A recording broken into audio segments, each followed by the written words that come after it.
Over 8 million Americans have moved out of their home states in the past 5 years, not because they lost their freedom, but because they lost their reason to stay. The numbers tell a clear story. Housing prices have skyrocketed by 40%, taxes are at historic highs, crime is rising, and public services are falling apart. From California and Illinois to New York, cities once seen as beacons of opportunity are now witnessing an unprecedented exodus. What's even more unsettling is how quietly it's all happening. While ordinary citizens face the brunt of an economic storm, the government remains largely silent. In today's video, we'll uncover the 10 US states losing population the fastest, and the real reasons behind these silent migrations transforming America's landscape. Think this doesn't affect you?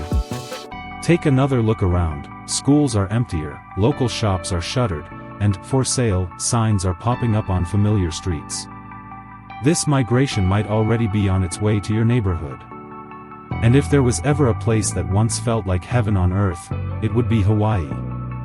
But even paradise isn't immune. Last year alone, over 12,000 residents left the islands, nearly 1 out of every 100 people, gone in just 12 months. The reason? Not natural disasters, but an economic one.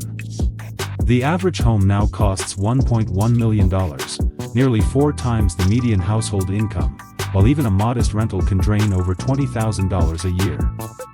In Hawaii, the crisis goes far beyond the numbers. The average rent for a modest apartment now exceeds $20,000 a year, while wages for teachers, nurses, and service workers have barely moved in over 15 years. A gallon of milk costs nearly $8, a loaf of bread close to $6, everyday groceries priced like luxury imports. It's as if every item on the island comes with an added, scenic tax. But this isn't just about economics, it's about identity. Locals are watching their homeland transform into a postcard-perfect playground for tourists. Homes once meant for families are now owned by Airbnb investors. Neighborhoods that once echoed with community life have turned into resorts. So many native Hawaiians have moved to Las Vegas that it's now nicknamed the Ninth Island. It sounds ironic, but it's painfully real. When paradise becomes a place where you must juggle 2 jobs just to survive, it stops feeling like paradise. One resident put it best: living here is like winning the lottery, and then getting taxed 110%. The joke lands with a sting because it captures the truth of modern Hawaii, a place where people pay more and more to stay, while losing the very culture that made it home. Tourism is thriving, and profits continue to pour into corporate hands. Yet, the indigenous communities, the heart and spirit of the islands, are quietly disappearing. When the people who give a place its culture are forced to leave, what remains are stunning landscapes but empty souls, beautiful, yet hollow postcards. And perhaps that's the saddest reality of all. Hawaii hasn't lost its beauty. It's lost the fragile balance between dream and reality. So the question remains, when paradise no longer has room for its own people, is it still paradise? If Hawaii is a dream too expensive to live in, then West Virginia is where people have stopped dreaming altogether. Once the proud heart of working-class America, a land built on coal, grit, and unshakable spirit, West Virginia now faces a sobering reality. Since 1950, its population has declined every single decade. Last year alone, more than 18,000 people left, the equivalent of an entire town quietly vanishing from the map. One by one, homes, schools, and corner stores fade into memories. The reasons run deeper than unemployment. It's the erosion of hope itself. The coal industry that once fueled the nation and gave West Virginians purpose has collapsed, leaving behind only abandoned mines and broken promises of revival. The dream turned to dust, quite literally. Today, the average income sits around $55,000 a year, roughly 20% below the national average. Only half of the population is employed, and many of those who are must juggle multiple jobs to survive. Hospitals are closing. Internet connections are unreliable. Roads crumble while classrooms rely on textbooks printed back in 2003. There's an old saying, in West Virginia, the only thing that never goes out of style is sadness. But even in that sadness lies a paradox, the unbreakable stubbornness of its people. A joke on Reddit once put it this way: if stubbornness were counted in GDP, West Virginia would rank third in the nation. It's a pride that's both beautiful and tragic, a fierce loyalty that binds people to a fading past. While the rest of America races toward technology, renewable energy, and innovation, West Virginia remains trapped between two worlds, its glorious past and its stagnant present. A young man from the state once described it perfectly: in West Virginia, the mountains wrap around you like arms, until you realize they're walls. A haunting truth about a place where resilience has become both a gift and a cage. When the young move away, the old remain, and soon, the businesses stop coming back. What's left is a land living on memories instead of momentum. West Virginia is still breathtakingly beautiful, but it's a beauty best seen in the rearview mirror. People don't leave because they hate it. They leave because there's nothing left to stay for. And if West Virginia is a painting trapped inside the frame of nostalgia, then Illinois is that same frame, hanging on the wall of a house whose foundation is starting to crack. Once upon a time, Illinois embodied the American dream. Chicago's skyline glistened with ambition, factories roared with industry, and immigrants poured in chasing opportunity. But now, the only thing leaving faster than factory smoke is the people themselves. In the past decade, nearly 800,000 residents have left Illinois, roughly the population of Seattle disappearing from the map. They've streamed toward Texas, Florida, and Tennessee, states where life doesn't feel like a fine you pay just to breathe. The issue isn't the brutal winters, it's the taxes. Illinois has the highest property taxes in the country, averaging nearly $9,500 per year. Its public pension debt exceeds $40 billion, and the state's solution? Keep raising taxes. Illinois feels like a luxury apartment building in decay, the kind where residents still pay premium fees, even though the pipes leak, the elevators jam, and the maintenance crew vanished long ago. The cost of living keeps rising. Crime in Chicago is triple the national average. Public services crumble under bureaucracy.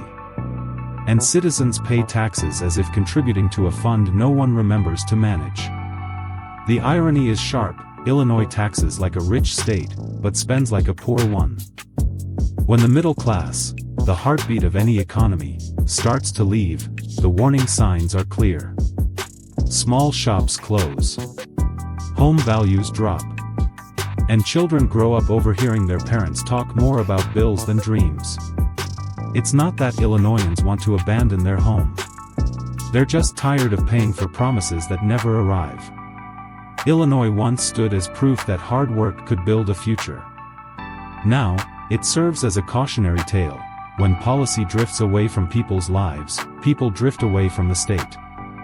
And if Illinois is being strangled by taxes, the next state on this list, Alaska, faces a battle of a different kind. There, it's not the government squeezing life out of its people, but nature itself. A land so wild, so unforgiving, that even the toughest hearts struggle to stay. Alaska, a name that alone stirs a sense of adventure. A land of mountains, glaciers, and wild beauty that seems almost mythical. But behind that breathtaking facade lies one of the loneliest and harshest realities in America. It may sound ironic, but it's true: this is the only state in the nation that pays you to stay. Every year, residents receive about $1,300 from the state's oil dividend fund. Yet even that incentive isn't enough to keep people from leaving. Since 2013, nearly 40,000 Alaskans have packed up and gone, a number that tells a deeper story. Even the grandeur of nature can't compete with the grind of survival. The cost of living is a staggering 24% higher than the national average. A gallon of milk costs twice what it does in Seattle. The daily commute isn't a traffic jam, it's a trek through snow and silence.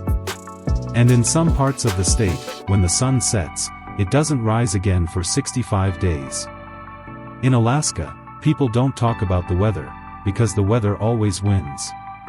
Winter doesn't just arrive, it defines you. Step outside, breathe in, and feel your breath turn to ice. Even the human struggles are amplified here. Crime rates exceed those in Detroit, while healthcare and emergency services are stretched thin across vast, frozen distances. Calling for help can mean racing not just against time, but against a blizzard. When the oil boom faded, jobs vanished, and towns that once thrived were left behind, ghostly shells of a once promising dream. Empty gas stations, rusting signs, snow slowly burying every sign of human life. But the truth is, Alaska didn't fail, it simply doesn't care. Nature here is magnificent but merciless, like an ancient god, beautiful and utterly indifferent. One local summed it up perfectly: living in Alaska is like dating a beautiful person who never texts back. It's a line that's half joke, half confession, and painfully honest. People come to Alaska chasing freedom. They leave searching for warmth. Each year, a few thousand more join that quiet migration, leaving behind the aurora borealis, and the feeling that here, nature wins, but humans lose. And if Alaska freezes you with loneliness and ice, then the next state on our list, Connecticut, chills you in an entirely different way. Not with snow, but with luxury, cost, and the cold arithmetic of wealth. If there's any place that feels like you've stepped straight into a postcard of the upper-class American dream, it's Connecticut. Cobblestone streets wind past white-fenced lawns and ivy-clad libraries. Every corner looks curated for a lifestyle magazine cover. Volvo drivers glide by with coffee in hand, and everything seems quietly perfect, until you notice what's missing: the people.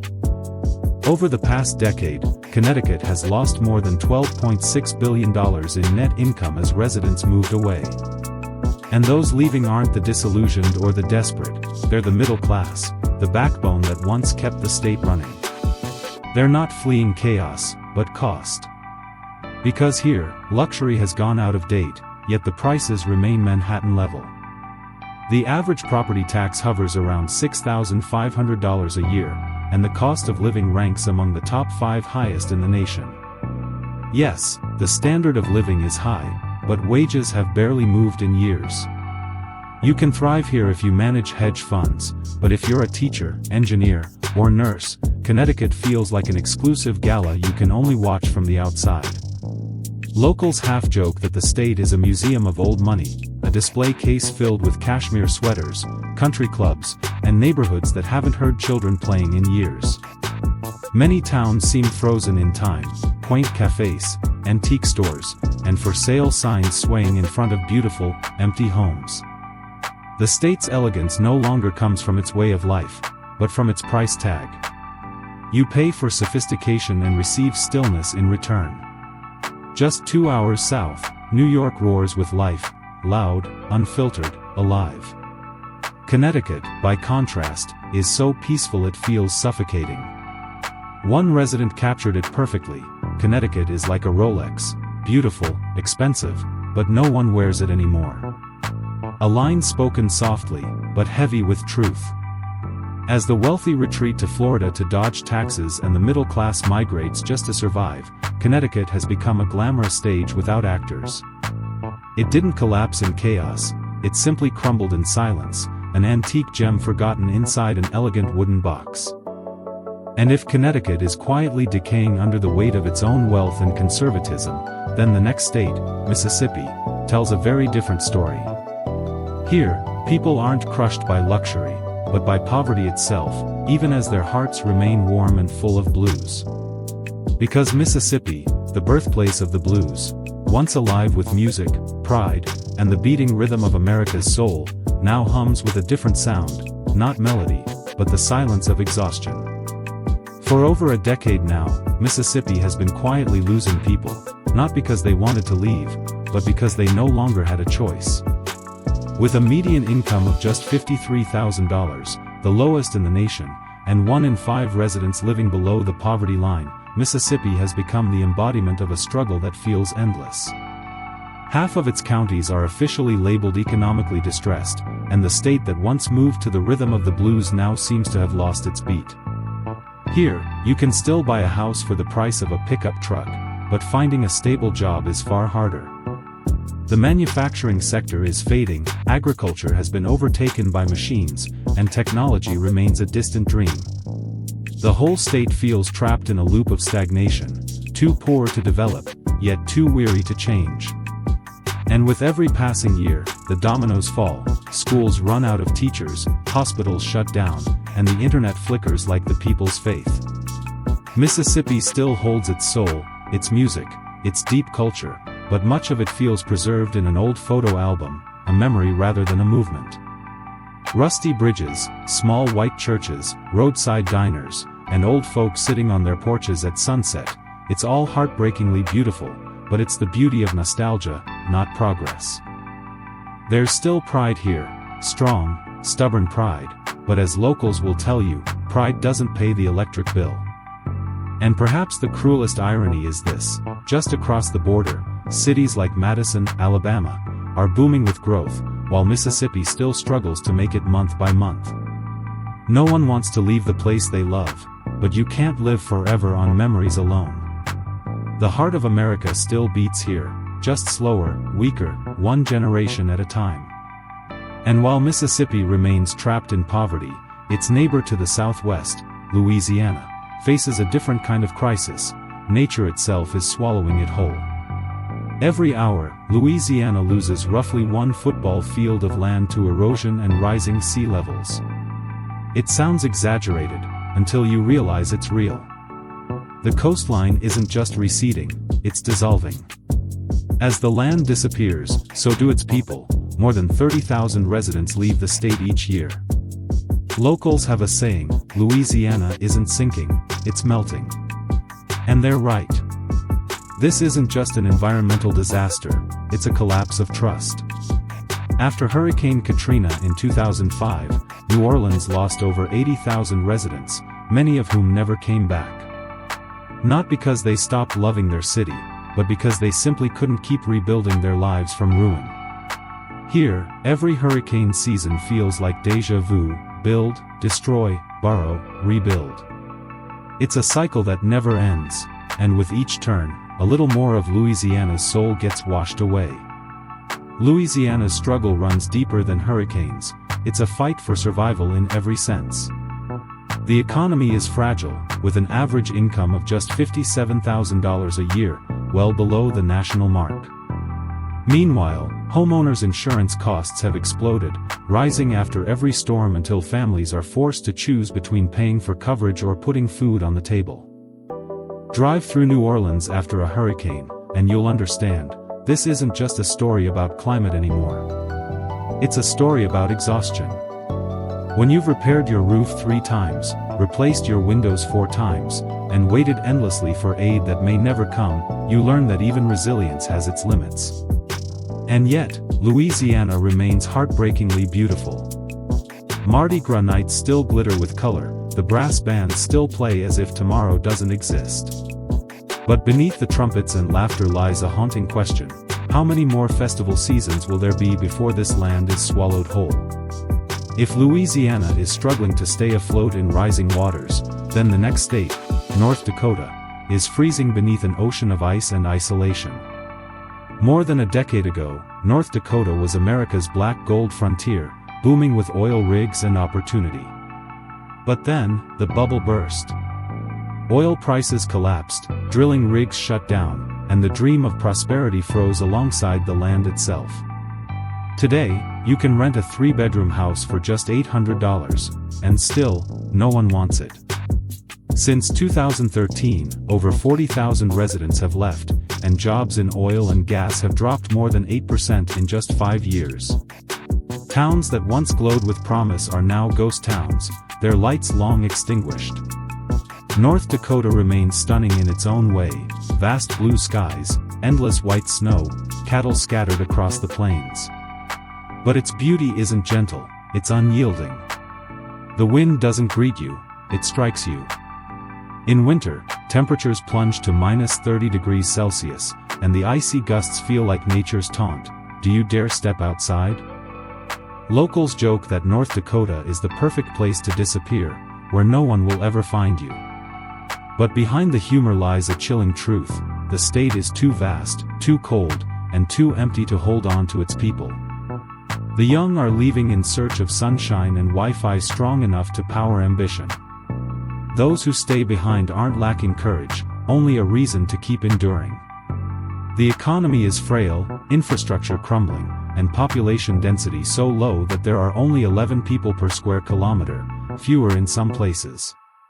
There are, quite literally, more cows than people. So, if you ever plan to open a cafe in North Dakota, just know, you'll probably be making coffee for yourself. North Dakota perfectly captures the paradox of modern America, a place where there's endless space, untouched nature, and a sense of freedom that feels almost cinematic. But without community, purpose, and hope, all that open land becomes nothing more than a vast, snow-covered emptiness. And while North Dakota drives people away with its freezing solitude, New Jersey pushes them out for an entirely different reason: the heat of bills and taxes, hotter than any summer sun. Nestled between New York's skyline and the Atlantic coast, New Jersey should be the dream: city access, ocean breeze, suburban comfort. Yet in 2023 alone, 65,000 people packed up and left, nearly 2,000 every single week. The reason? Because in New Jersey, everything comes with a price tag. The average homeowner pays $9,500 a year in property taxes, the highest in the nation. The cost of living sits 14% above the U.S. average, and in cities like Hoboken or Jersey City, a one-bedroom apartment costs nearly $3,000 a month. Here, even the roads feel expensive. A wrong turn doesn't just throw you off course, it costs you another toll fee. Locals joke that to make a left turn, you first have to go right, loop around, and pray you have enough gas left. It's funny because it's true, a reflection of how millions feel trapped in the Jersey grind, working in New York, paying Jersey taxes, and relaxing nowhere. The irony is that New Jersey isn't poor. It has strong infrastructure, high wages, and solid public services. But in this state, affluence doesn't equal ease. You can work 60 hours a week, pay mountains of taxes, and all you get in return are traffic jams, honking cars, and the creeping sense of burnout. The real crisis here isn't just financial, it's emotional. People love New Jersey because it's home, because of the memories, the neighborhoods, the teams they've cheered for since childhood. But nostalgia doesn't pay the electricity bill. New Jersey still has soul, but that soul is suffocating under numbers, taxes, and toll receipts. And when love for a place becomes a financial burden, leaving isn't betrayal, it's survival. If New Jersey is a trap of taxes and nostalgia, then the next, and final, stop on this journey, Puerto Rico, is something far more tragic, a paradise forgotten by the very nation it belongs to. Since 2010, over 500,000 people, about 14% of the island's population, have left Puerto Rico. Not because they stopped loving their homeland, but because love isn't enough when the power goes out for days, when aid arrives late, and when promises never do. The island's infrastructure is fragile, poverty grips 41% of its people, and the average income sits at just $22,000 a year, less than half that of Mississippi. Puerto Ricans are U.S. citizens, yet they cannot vote for president and have no voting representatives in Congress. It's like being told you belong to a family that never remembers to call. When hurricanes strike, electricity vanishes, internet collapses, and supermarket shelves go bare, people realize what it means to be legally forgotten. Still, Puerto Rico remains heartbreakingly beautiful, the sky bluer than ever, the sea sparkling like glass. But beneath that beauty is exhaustion, the fatigue of always having to be strong, of never being allowed to be weak. Life here means constantly stocking water, food, and power banks, preparing for the next outage like it's part of the calendar. And with every departing flight, another generation drifts away, young Puerto Ricans heading for Florida, Texas, or New York, trading paradise for reliability. If Puerto Rico marks the final destination of this journey, then the open question it leaves behind is for all of us. Is America truly losing its people, or is it slowly losing faith in the very dream it once promised? 10 states. 10 lives. 10 Reflections of a Changing America, a land still vast and beautiful, but one where the American dream feels more like a memory than a future. Millions of Americans are leaving, not out of hatred for their homeland, but because they've simply run out of strength to stay. What do you think? Is this the collapse of the American dream, or could it be a rebirth, where people rediscover freedom in their own way? I'd love to hear your thoughts in the comments below. If this video made you think or gave you a new perspective, don't forget to like, subscribe, and turn on the notification bell so you never miss another deep dive into the real stories behind America's numbers. All content in this video has been compiled from publicly available sources and is meant purely for analysis and educational purposes. It does not intend to target or criticize any individual, organization, or government. Thank you for being part of this journey, and I'll see you in the next episode, as we continue to unpack the untold stories of America.